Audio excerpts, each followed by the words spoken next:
Ce programme vous est présenté par la solution de location courte durée et Yamaha Rent.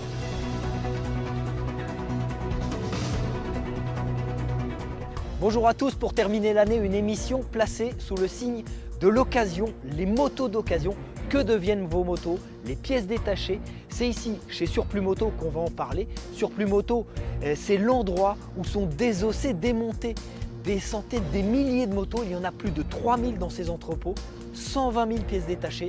Tout est informatisé, tout est contrôlé. On va aller à la découverte de cet univers de la pièce détachée au milieu de toutes nos rubriques habituelles. Venez, ça va être passionnant.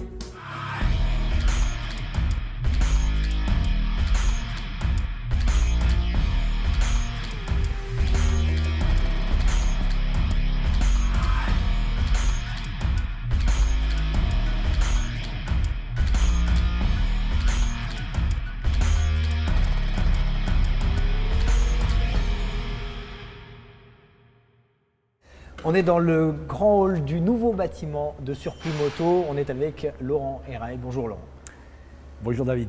Laurent, première question, on a été époustouflé dès qu'on est arrivé. On ne connaissait pas le principe de Surplus Moto. Il y a des moteurs partout, des stocks incroyables.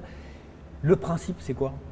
Le principe, c'est le recyclage tout simplement des deux roues, mais bien maîtrisé, avec une traçabilité, j'allais dire, irréprochable, déjà dans les entrées de véhicules, et puis le plus important, c'est de pouvoir tracer et avoir une nomenclature très spécifique pour le deux roues, pour qu'on puisse mettre en relation l'acheteur potentiel qui existe et qui est important avec nous en tant que producteur.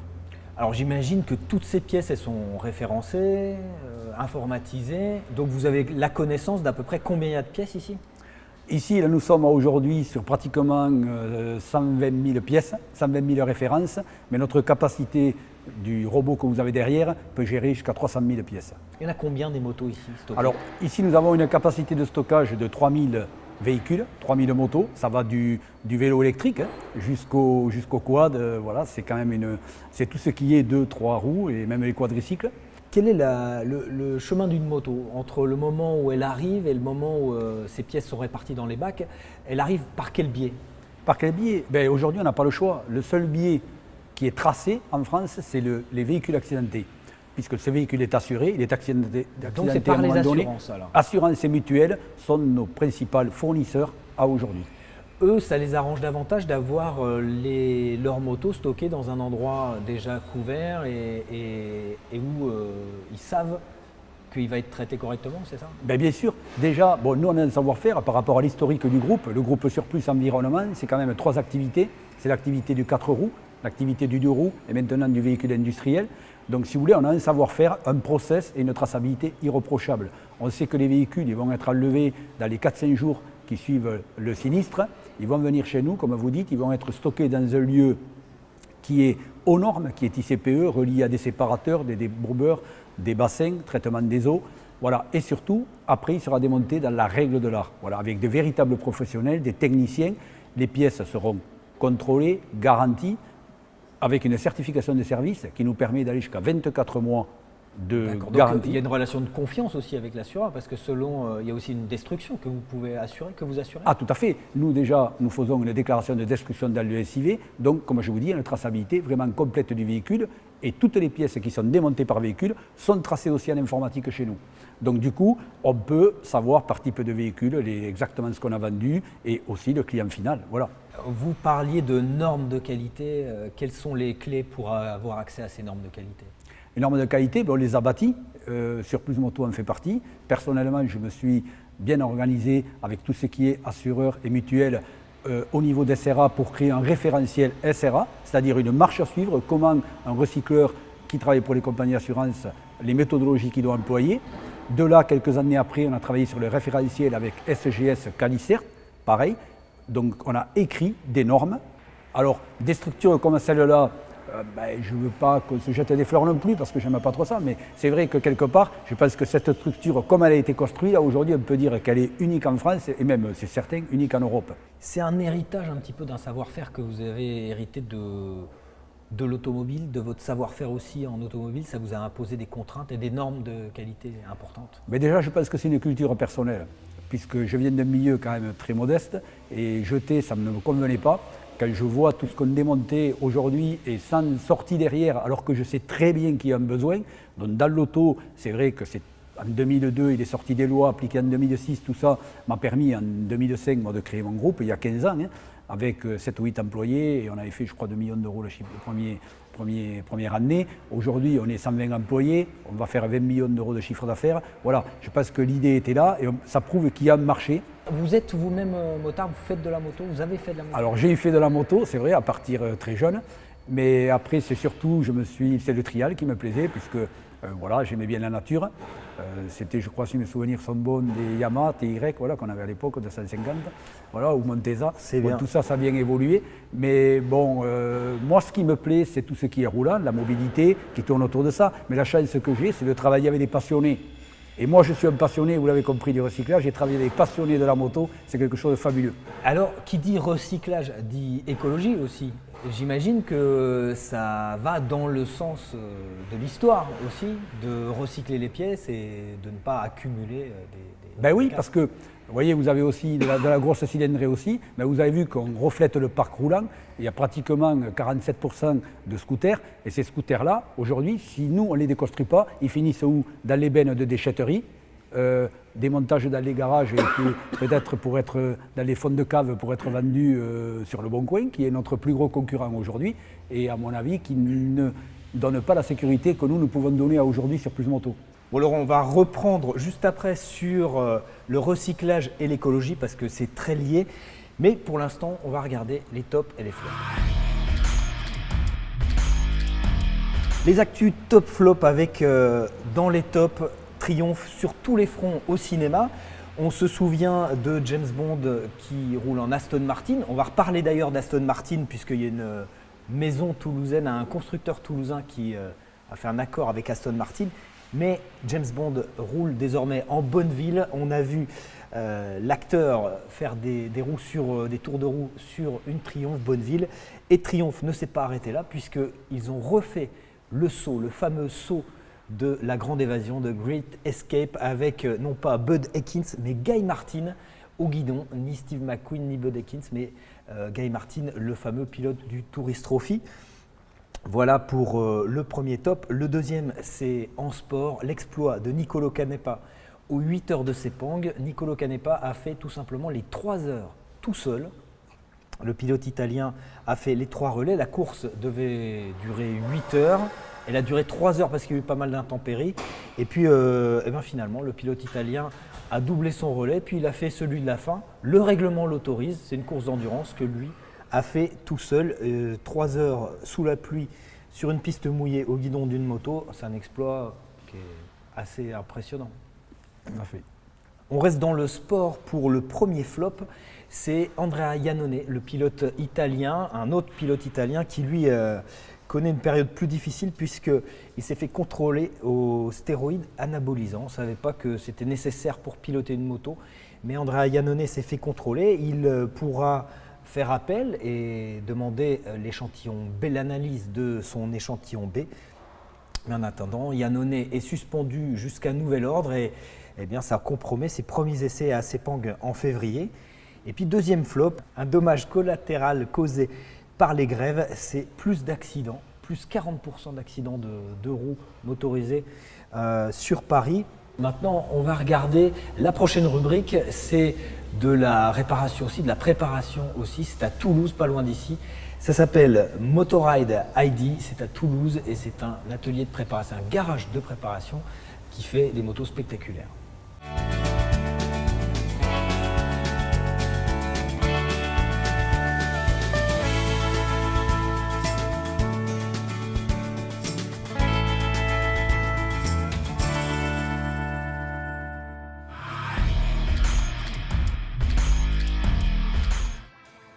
Sculpture sur bois, marqueterie, pièces taillées dans la masse d'arbres anciens, la moto préparée par le concessionnaire toulousain Motorride dans le cadre d'un concours de customisation lancé par BMW, atout du défi fou. Un défi fou donc qui remonte à plus de 2 ans et qui a consisté à transformer une R9T Racer en véritable moto de collection digne d'un Riva.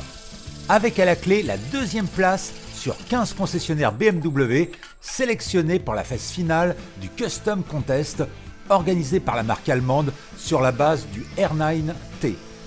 Car la moto présentée par la concession Motorride à Toulouse, que dirige Jérôme, avait une âme. L'âme de l'Ormeau complet de 1957 dans lequel ont été taillés les contours du phare et du bloc compteur, ainsi que le garde-boue. Quant au réservoir et à la coque de selle, la marqueterie a été réalisée sur une base de bois, de citronnier et de laiton. Avec un superbe logo BMW, véritable chef-d'œuvre de marqueterie vernie. Le plus difficile pour Jérôme, le concessionnaire fan de Riva, a été de trouver le bon artisan, le marketeur qui allait travailler le bois avec une grande précision. Avec quelques contraintes, dont celle de pouvoir utiliser la moto sur la route en toute légalité et de rester sous les 20 000 €, prix de la moto compris. Au niveau des exigences, le concessionnaire comme l'ébéniste ne voulait pas la moindre surépaisseur, d'où la nécessité de creuser l'alu, de recreuser le réservoir et faire de la marqueterie très fine. Pour cela, Motorride a déniché un sculpteur sur bois à Revel, à une 60aine de kilomètres de Toulouse. La ville accueille d'ailleurs un musée du bois et de la marqueterie, dont la réputation internationale n'est plus à faire, tout comme celle du sculpteur-tourneur Roland Floureux, dont le travail minutieux va précéder celui de Jean-Baptiste, le jeune ébéniste marketeur. Le bois choisi pour la moto est donc une pièce de plus de 70 ans qui a été travaillée au micron près. Toutes les pièces ont exactement la même épaisseur que la pièce d'origine en aluminium. Il n'y a pas de bourrelet et surtout toutes les pièces ont été creusées pour avoir les mêmes enclavures que les pièces d'origine. Les pièces de bois achevées et vernies, dont un superbe logo BMW pour orner le réservoir, c'était à présent au peintre Rémi d'entrer en scène avec de superbes filets d'or parallèles à la ligne de bois du réservoir. Restait à Xavier le préparateur à assembler toutes ces pièces au millimètre, sans oublier la selle et aussi un support de planche de surf, en bois aussi, évidemment, des couvre-culasses noires et d'autres pièces du catalogue BMW. Un véritable travail d'orfèvre.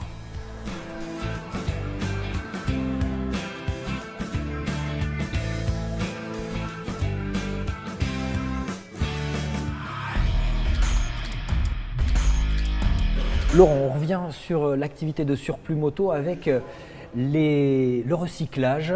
L'écologie, c'est notre nature. Je vois des panneaux ici qui dit recyclage, dit nécessairement écologie. Est-ce que c'est une volonté ou c'est un corollaire de votre activité? Non, pas du tout. C'est une volonté. Voilà, c'est vraiment aussi une culture. Et franchement, ces véhicules, comme je vous dis, si nous, on ne les récupère pas dans nos centres de recyclage, ils finissent dans les déchetteries, ils finissent dans les caves, ils peuvent être démontés et du coup, pièces revendues sur le bon coin, pièces volées, pièces sans traçabilité, pièces de sécurité. Donc nous, aujourd'hui, on a fait une démarche volontaire, c'est-à-dire le véhicule rentre chez nous, il va être, c'est vrai, désossé, mais il va être dépollué au départ. C'est-à-dire les carburants vont être mis dans des récipients étanches pour être envoyés. Ça participe aux normes de qualité, tout ça? Voilà, ça participe, mais c'est aujourd'hui, voilà, il n'y a pas d'obligation. C'est nous, Surplus Moto, on fait une démarche volontaire de dépolluer ces véhicules, d'enlever les pneumatiques sont envoyées dans des filières spécialisées, le plastique est trié, les ferrailles sont triées, les aluminiums, bon, tout ça, ça demande beaucoup de main-d'œuvre, beaucoup de travail, et à la sortie, ce n'est pas du chiffre d'affaires. Voilà. Donc c'est vraiment des démarches volontaires pour l'environnement. Puisque l'objectif, nous, est d'arriver dans la volonté de l'Europe de recycler 95% du poids de véhicule, ce qui est une obligation dans le 4 roues, qui ne l'est pas dans le 2 roues, mais qui va le devenir. Et là, le but, c'est de vendre de la pièce de réemploi qui nous permet d'atteindre, puisque nous avons fait ces statistiques chez nous en relation avec l'ADEME, avec le ministère de l'Environnement, et nous arrivons à 97% du taux de recyclage du véhicule du poids. Donc, mais c'est grâce à la vente de pièces de réemploi. On offre une garantie 2 ans sur nos pièces, et une vraie garantie. Depuis quand? Depuis le départ. On était sur 12 mois et on est passé, il y a maintenant un peu plus de 2 ans, sur 24 mois. Alors justement, la pièce d'occasion, le démontage et surtout la fiabilisation de la pièce, on est allé dans l'atelier de production avec Michel qui nous fait découvrir le lieu. Nous voici maintenant dans la partie de rêve, celle où on démonte toutes les motos. La partie production, on est avec Michel. Bonjour. Bonjour David. Donc c'est ici que toutes les motos sont démontées, désossées quand c'est autorisé. Tout à fait. Donc il y a combien de ponts ici? Alors, au total, on a pour l'instant 9 ponts. 9 ponts et par exemple ici, qu'est-ce qu'on fait? Alors Mégane, elle est en train de travailler sur sur un bandit. Donc elle a commencé à vidanger tout ce qui est l'outil de frein, vidange moteur. Elle les met de côté dans un rack. Et après sur l'informatique, elle coche les pièces. D'accord. Non, c'est très bien. Qu'est-ce qu'on peut observer comme difficulté au démontage au niveau de la visserie peut-être? Alors, Il y a des choses qui sont grippées? Grippé et suivant les châssis, suivant le choc, donc à pouvoir sortir par exemple un moteur. La tubulure, comment on l'a travaillé, donc des fois c'est assez compliqué à pouvoir sortir. D'accord. Parce qu'on évite de découper les cadres, on fait ça Ouais, en dernier ressort. ouais. Qu'est-ce qu'il faut comme formation pour travailler ici dans la partie production? Alors, dans la partie production, une formation en moto, hein, En mécanique? en mécanique. Donc la plupart, ils ont travaillé dans des garages, Ouais. donc en concession. Il faut combien de temps pour démonter une moto comme celle-ci à peu près? Faut compter un bandit, faut compter 2 heures à peu près. 2 heures pour désosser Oui. complètement une moto. Ouais. Et après, donc, il y a des pièces qui vont dans ce bac à ultrasons, c'est ça? Tout à fait. Donc là, dans ce bac à À ultrasons, ultrasons, les pièces restent combien de temps immergées? une demi-heure à peu près. Un programme d'une demi-heure. Oui. Ouais. D'accord, une demi-heure. Le principe du bac à ultrasons, c'est quoi? C'est un nettoyage optimal. Un nettoyage optimal? Un meilleur rendu des pièces. Ouais. Ça rend des pièces vachement mieux que le Karcher à chaud. Malgré que le Karcher nettoie bien, le bac à ultrasons, c'est un produit dégraissant, mais ça et- rend le métal nickel. Et ça rentre pas d'humidité.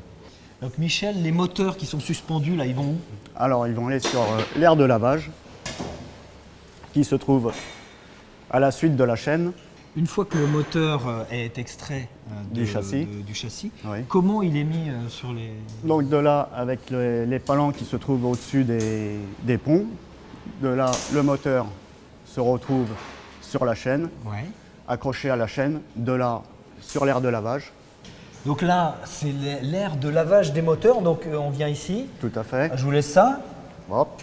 Et moi, je prends ça, c'est le Karcher, quoi. Voilà. Donc là, Donc, je peux nettoyer on ce rep- moteur. Voilà, on reprend les moteurs qui sont suspendus et on peut travailler à hauteur. En général, vous faites combien de véhicules démontés complètement par Alors, jour? en règle générale, c'est 2 véhicules par démonteur D'accord, et par jour. et par jour. D'accord. Une fois que toutes les pièces sont lavées, elles sont amenées là dans des chariots, ces chariots, pour être photographiées, c'est ça? Pour être pris en photo, voilà. Toutes les pièces qui ont été démontées, récupérées, vont passer au labo qualité. D'accord. Bon, c'est impressionnant le traitement des pièces avec le bac à ultrasons, avec les bras 3D pour les cadres. J'imagine que au niveau des cadres, justement, donc vous assurez la destruction des cartes grises, des cadres, c'est ça? Oui, nous, si vous allez sur notre site internet, déjà aujourd'hui, il n'y a pas de vente de cadres, mais c'est une volonté, puisque dans ce métier-là, il se vendait un peu tout et n'importe quoi des fois. Voilà. Il suffit d'aller sur Le Bon Coin, taper carte grise et cadres et il vous en arrive plein. Le Bon Coin, c'est un concurrent? Le Bon Coin, c'est notre plus gros concurrent aujourd'hui. Mais comme je dis souvent, nous, aujourd'hui, vous voyez cet outil-là, c'est un abattoir pour moi. Nous avons un numéro d'agrément. Et est-ce que vous allez acheter votre entrecôte sur Le Bon Coin, vous? Je ne sais pas, ça ne vous viendrait pas l'idée, ou un poulet. Pourquoi on irait acheter une pièce de réemploi sur Le Bon Coin? Moi, j'estime qu'aujourd'hui, notre pièce, elle est tracée, elle est garantie, et c'est une pièce de sécurité. C'est un motard, il roule à 200 km/h, il y a du corporel beaucoup, et moi, je ne plaisante pas avec ça. Je mets ma personne et mon entreprise en avant. Je ne veux pas la mettre en danger avec ça. Voilà. Alors, on parlait de qualité, justement. Les pièces sont contrôlées combien de fois? Il y a minimum 5 contrôles qui sont faits par pièce. Au départ de l'expertise, sur les 5 pièces et au stockage à l'arrière, vous n'en avez que 3 qui vont arriver au bout du process. Il y a des normes qualité qui sont très pointues. La prise de vue, ça en est une, parce que quelque part, c'est le seul repère que nous avons. Pour le site internet aussi? Pour le site internet. Et puis notre spécialité, la pièce réemploi, c'est que chaque pièce est unique, chaque référence. Donc pour avoir 2 motos de la même année au même kilométrage, mais la pièce n'est pas la même. Donc c'est très important ces prises de vue. D'avoir le visu. D'avoir le visu. Et surtout d'avoir les commentaires, la qualité, puisque quand on est face à l'achat, il faut avoir tous les éléments pour cliquer et acheter. Alors justement, on va se diriger du côté du contrôle qualité. C'est Albéric qui va nous faire visiter cette partie avec notamment le labo photo. Et puis ensuite, on se dirigera dans une autre partie de Surplus Moto avec ton fils Benjamin qui bosse ici aussi. En tout cas, Laurent, merci beaucoup pour cette visite de Surplus Moto et à bientôt. Merci David, ça a été très agréable. Merci. Voilà maintenant la partie qualité avec Albéric. Donc qu'est-ce qui se passe ici? Alors ici, on reçoit les pièces qui arrivent de la production et on va contrôler en dernier point la qualité des pièces, les prendre en photo pour le site internet où on va accentuer les petits défauts qu'ils puissent avoir, parce que c'est la pièce d'occasion. Donc toutes les pièces sont prises en photo ici, Alors, avec ces projecteurs fond blanc. Exactement, toutes les pièces sans exception, ça va de la centrale Clignot jusqu'au carénage. Voilà, toutes les pièces qu'on va retrouver sur le site internet sont prises en photo ici. Sous plusieurs angles? Sur le maximum d'angles possible pour que le client puisse voir la qualité de la pièce. Le petit défaut, s'il y en a un. Ah mais je comprends mieux pourquoi les pièces sont nettoyées, pour que ça ne fasse pas de traces sur le fond blanc, c'est ça? Exactement, mais c'est surtout pour qu'elles soient propres et belles, et et présentables. Donc là, une fois qu'elles sont là, elles sont toutes référencées dans l'ordinateur. Ouais. Par exemple, tu peux nous montrer un exemple Ouais, bien de sûr. pièce dans l'ordinateur? Celle-ci, là on retrouve les pièces référencées dans un fichier de chaque Dans moto. une nomenclature avec toutes les pièces disponibles pour ce véhicule-là. Et là, on va retrouver la pièce qu'on a vue tout à l'heure sur plusieurs angles, justement pour montrer au client, tu vois, D'accord. voilà, la qualité de la pièce. Voilà, c'est hyper propre. Et donc ça c'est l'appareil photo, ça. Ça, c'est l'appareil magique. Ça, c'est L'appareil l'appareil magique. photo qui nous sert à transférer donc, toutes les pièces qu'on vient de prendre en photo sur l'ordinateur. Comment vous faites alors? Tout simplement, on va scanner la pièce directement, le code barre de la pièce. Ouais. À partir de là, on ne peut pas se tromper sur la pièce. On va la prendre en photo sous le maximum d'angles possible. On va y ajouter un poids aussi, ce qui va nous permettre pour l'expédition plus tard d'avoir le poids de la pièce. Et à partir de ce moment-là, elle est étiquetée et elle est référencée dans notre site internet. Donc pas d'erreur de manipulation si c'est scanné avant. On ne peut pas faire d'erreur de manipulation. Et il y a un poste spécifique derrière pour la partie moteur. Donc là, c'est là que les moteurs arrivent suspendus, Voilà, comme ce après- 4 cylindres là. Voilà. Après le lavage, ils arrivent directement ici. Et là, on va pareil, comme sur le même principe des pièces, on va le prendre en photo sur divers angles, c'est pour ça qu'on peut le tourner.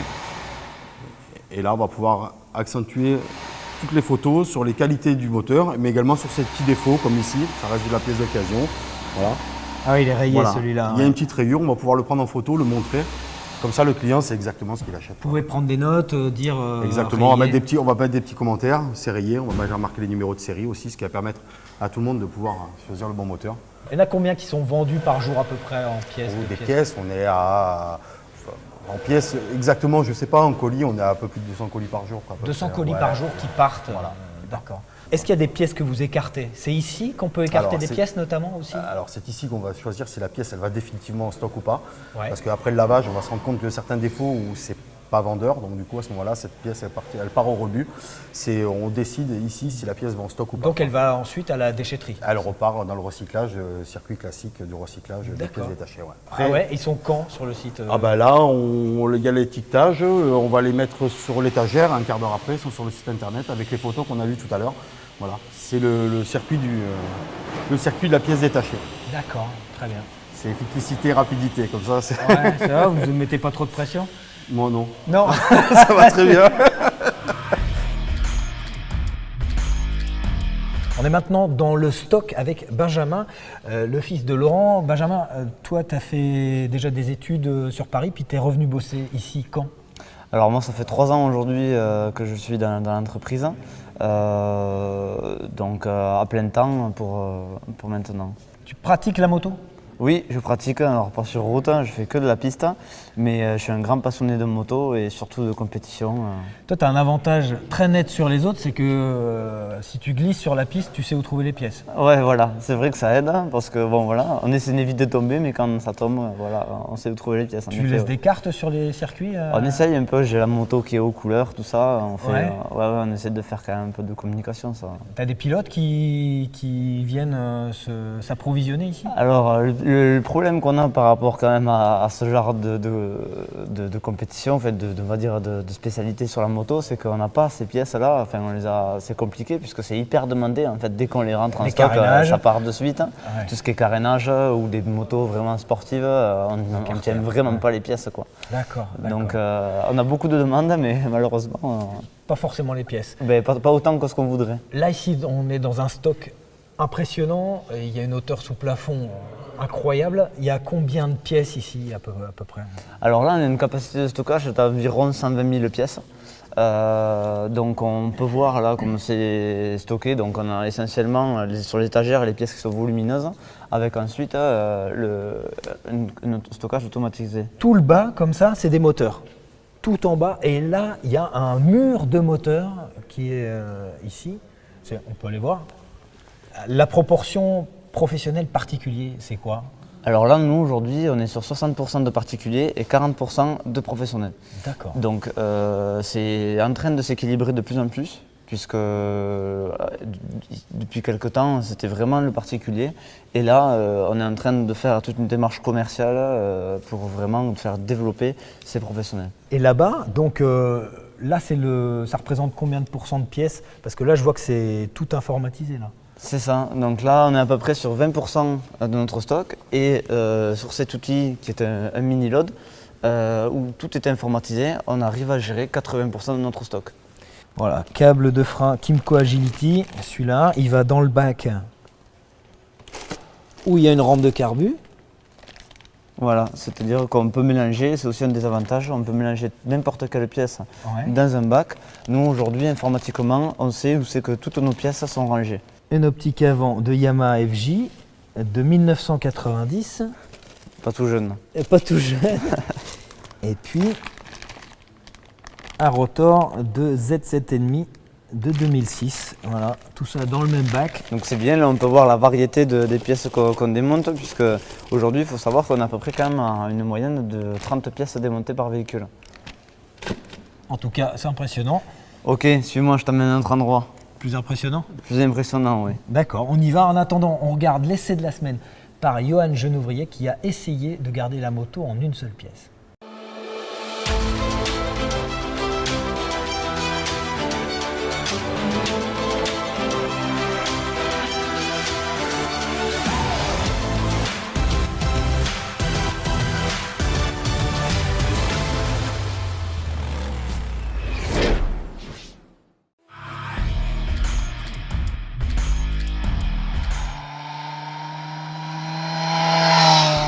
Salut à tous et bienvenue sous le magnifique soleil de Catalogne où nous sommes venus tester la star de Kawasaki, le Roadster Midsize Z900. La Z900 est clairement le modèle star et le modèle phare de Kawasaki en midsize. C'est d'ailleurs le modèle le plus vendu à l'heure actuelle en France. Alors quelles sont les évolutions sur ce modèle par rapport au modèle précédent? On a tout d'abord conservé l'essentiel de la partie cycle. On a la fourche réglable à l'avant en précharge, l'amortisseur arrière idem réglable en précharge qui existait déjà. Le freinage n'a pas bougé, on a toujours des disques en pétale qui font un peu le succès du look de cette machine. Ce qui a plutôt évolué sur ce modèle, c'est tout d'abord le cadre qui est un peu plus rigide. On a toujours le treillis tubulaire assez simple dans sa conception qui permet d'avoir une moto très facile à enserrer, assez étroit. On a une petite évolution au niveau du design. Alors certes, on a toujours le design Tsugomi, comme on dit en japonais, qui est très typé manga. On est vraiment sur un roadster très japonisant. Il faut aimer le plastique, il faut aimer les angles. Kawasaki continue sur ce chemin. Depuis la Z jusqu'à la H2, on a toujours ce design Tsugomi bien assumé, qui est dorénavant agrémenté par une signature LED à l'avant, ainsi que des écopes un peu plus travaillées. Le petit cul de selle, si je puis m'exprimer ainsi, avec la signature lumineuse Z à l'arrière. Et on a noté une petite selle passager assez dure, il va falloir se muscler les fessiers pour ceux qui veulent monter derrière le pilote. Alors, en ce qui concerne les évolutions sur cette Z900, la plus marquante, c'est bien sûr l'introduction d'un traction control via l'écran TFT Couleur. On peut choisir entre 3 modes, qui sont le mode Sport, Road, Rain ou le mode personnalisable, ainsi qu'un mode où on peut déconnecter le traction control. Les modes Sport et Road permettent d'avoir la même cartographie, néanmoins le traction control est plus ou moins intrusif. Le mode Rain descend la puissance de la machine. On n'est pas du tout surpris par la puissance de la machine qui fait toujours 125 chevaux, il faut le noter. Le 4 cylindres de la Z900 n'a pas bougé au niveau de la puissance et du couple. Ce qui fait le succès de cette machine, c'est forcément l'accessibilité. Quand on monte dessus, la selle est plutôt basse. Les commandes, même si pour moi le guidon est un tout petit peu étroit, sont très faciles à trouver. On a un embrayage très doux, un freinage très facile à doser et une maniabilité qui est vraiment accrue. On a une moto qui fait un peu plus de 200 kg et qui pourtant se comporte comme un vélo entre les jambes. Si on avait des points à améliorer sur la nouvelle Z, on se dit que pour le prix, on aurait peut-être aimé un petit shifter, ce qui aurait fait le petit plus par rapport au modèle précédent. Pour le reste, les amoureux de la Z se retrouveront et seront très heureux d'apprécier les nouvelles fonctionnalités et notamment une possibilité de connecter son smartphone via le Bluetooth ou un port USB. Le Roadster est proposé à 9 500 € en version full et près de 9 000 € en version A2. Toujours est-il que pour les amoureux de la marque, il n'y a pas de grosse surprise et c'est ce qui fait un peu le charme de ce modèle.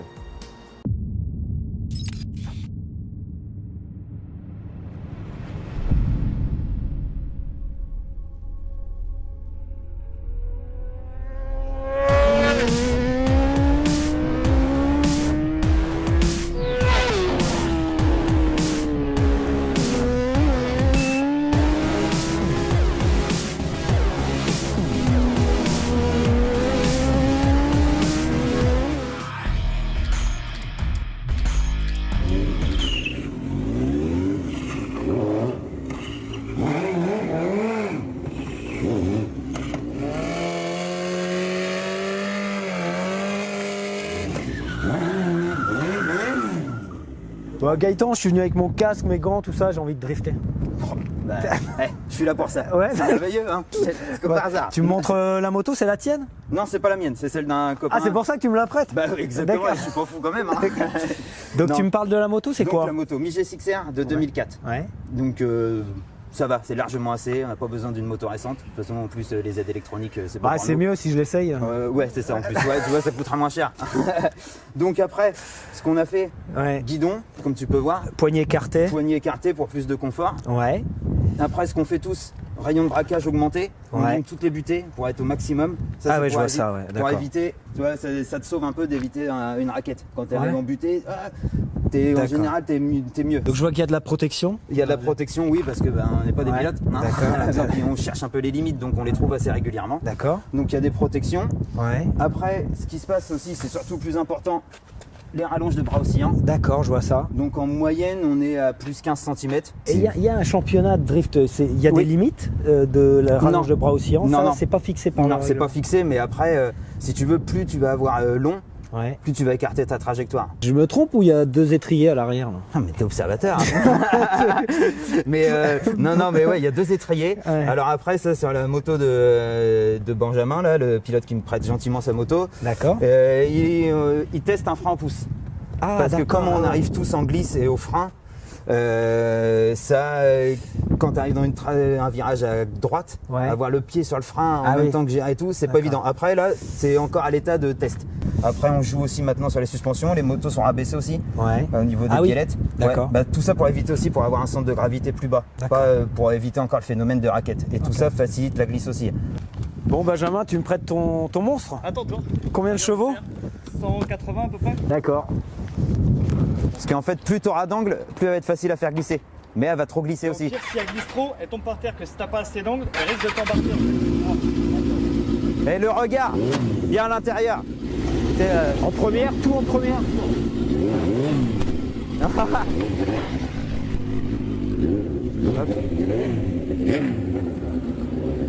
Bon, bah là, hein, c'est parti. Est-ce qu'il a mis ses couches pour perce, tu crois? Je sais pas.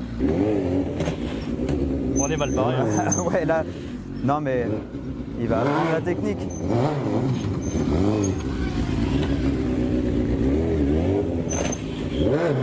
Faudrait qu'il mette un peu plus d'angle. Un poil plus d'angle. Bah, tu sais, quand tu fais ton dérapage, tu sens la moto qui. En fait, elle est violente là. Ouais, c'est ça le problème. Là, c'est pas évident pour toi. Faut vraiment que tu lances ton dérapage et dans l'élan du dérapage, tu relâches. Et ça va.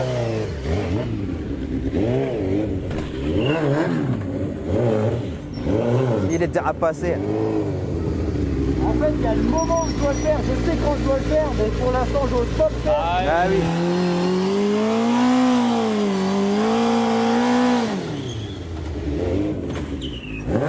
Ouais, là il était mieux là. Là il était mieux. Ouais, il est pas assez coordonné dans ses gestes. Il lâche l'embrayage avant d'avoir lâché le frein. Commence ici.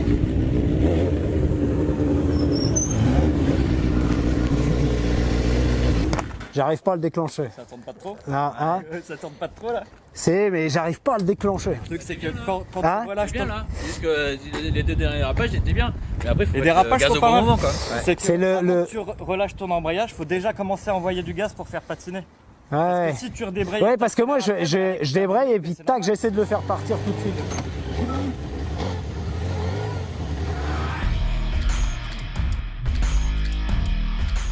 Benjamin, ici, c'est impressionnant, je te l'accorde. Donc toutes les motos, les scooters sont rangés de quelle manière? Alors ici, on est sur en effet le stockage de toutes nos motos et tout est mélangé. C'est-à-dire que grâce à des outils informatiques, on n'a pas besoin de faire des tris par rapport à si le véhicule nous appartient pas ou n'importe quelle autre raison. Tout est là, c'est-à-dire que c'est une étiquette, c'est un code barre et ça vous détermine l'allée et le numéro. Exactement. Nous, c'est la manière qu'on répercute autant sur les véhicules que sur les pièces. Avec tous ces codes barres, ces numéros, on a tout qui est tracé. Donc niveau traçabilité, tout est au point. On arrive à tout tracer avec l'informatique. Donc là, cette Street accidentée, à quel moment elle va partir en démontage? Alors, cette moto, elle va passer un démontage une fois que le côté administratif sera réglé entre l'assuré et l'assureur. D'accord. Et vous vous êtes informé à ce moment-là, et donc à ce moment-là... Exactement. C'est-à-dire que là, nous, tout notre pôle gestion est en contact permanent avec nos partenaires. Et ensuite, une fois que elles nous font passer l'information de manière informatique pour qu'on puisse démonter tous les véhicules. Je vois que les clés sont attachées avec un fil sécurisé, donc pour pas qu'il y ait de déperdition dans les clés. Vous n'avez pas un stock de clés? Non, exactement. C'est sûr que là, on essaye de faire un maximum pour éviter de perdre les clés et pouvoir faire tous les contrôles qui suivent. Quels sont les cas de figure? La moto peut être détruite, démontée ou remise en état? Alors, on est dans un système assez particulier puisqu'on a plusieurs, comme tu le dis, sorties pour les véhicules. Oui. Donc, c'est rare qu'on détruise un véhicule sans avoir démonté une quelconque pièce, même ça peut arriver sur des véhicules brûlés.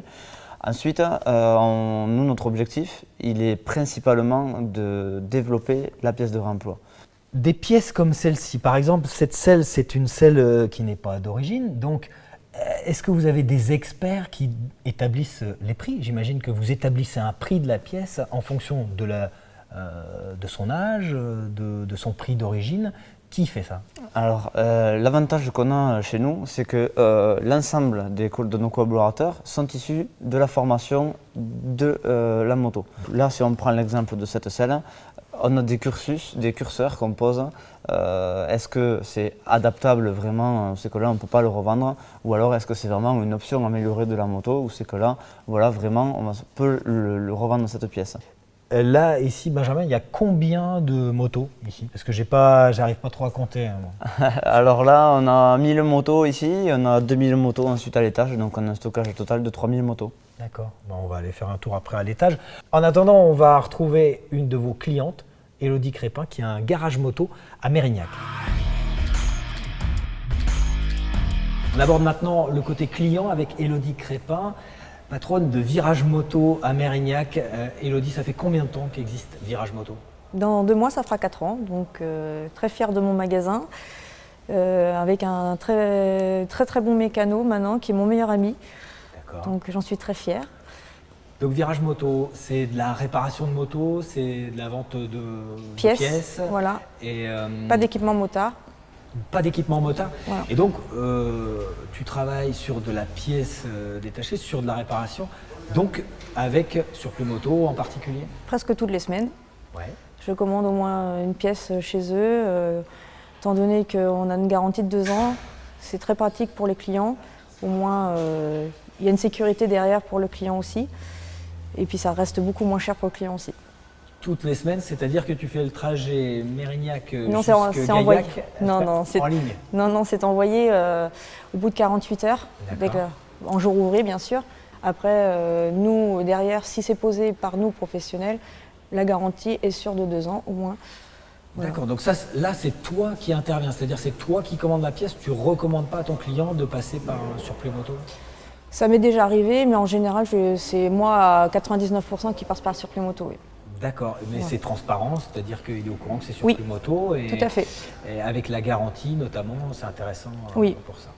Est-ce qu'il y a déjà eu des retours de garantie? En 4 ans, j'ai dû en avoir 2, voire 3.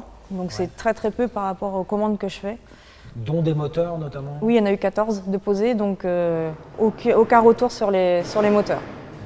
D'accord. Aucune garantie de fait. Et de la pièce un peu particulière, difficile à trouver, il y a d'autres établissements à laquelle tu t'adresses avec Virage Moto? Alors moi, pour tout ce qui est pièces d'occasion, non, je veux que surplus moto, parce qu'au moins, eux, ils sont clairs et transparents sur tout ce qu'ils font. Tout est vérifié, tout est contrôlé, voilà. Donc au moins, j'ai jamais eu de problème avec eux. Dès qu'on a un souci, on les appelle. Dès que un client a une demande bien particulière, ils prennent en réservation éventuellement ma commande, ma future commande. Ouais. Voilà. Donc dès qu'ils ont la pièce, ils me téléphonent et voir si le client est toujours OK pour l'acheter. Avant, comment tu faisais avant de passer par surplus moto? Tu allais dans des casses ou tu cherchais un peu?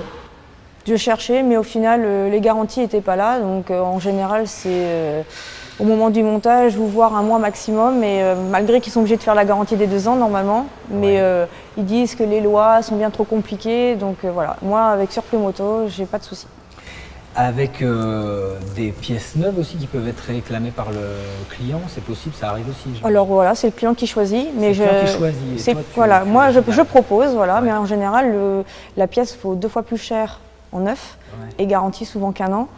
Et comme moi, étant donné que je le prends chez le concessionnaire, des fois c'est plus dur de faire une garantie sur une pièce neuve que justement avec surplus moto qui me fait confiance. Est-ce que tu travailles avec des préparateurs aussi de moto? Très peu. Très peu. Ouais. C'est plus des clients, le profil de tes clients, c'est quoi?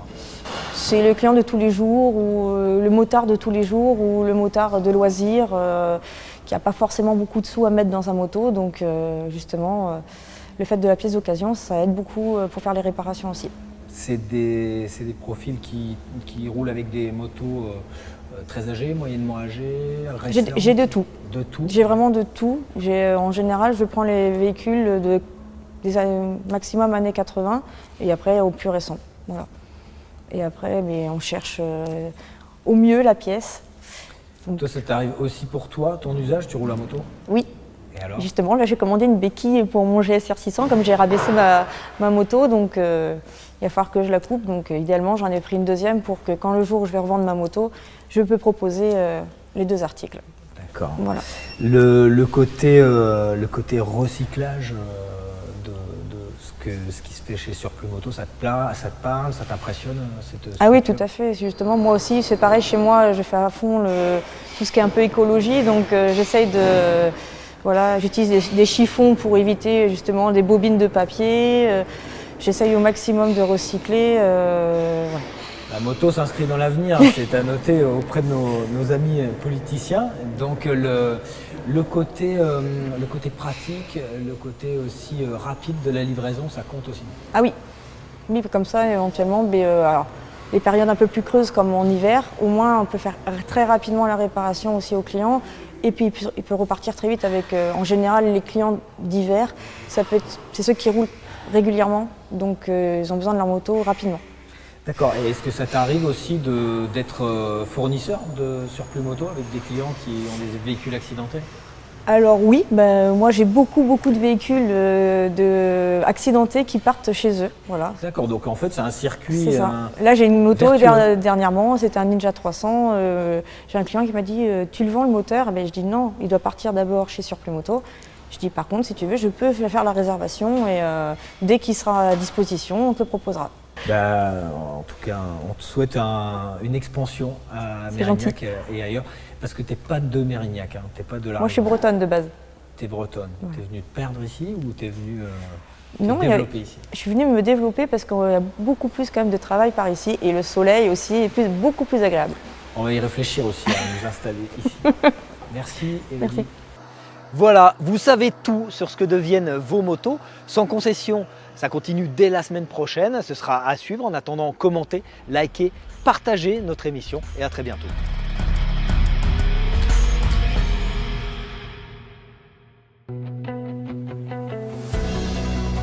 Ce programme vous est présenté par la solution de location courte durée et Yamaha Rent.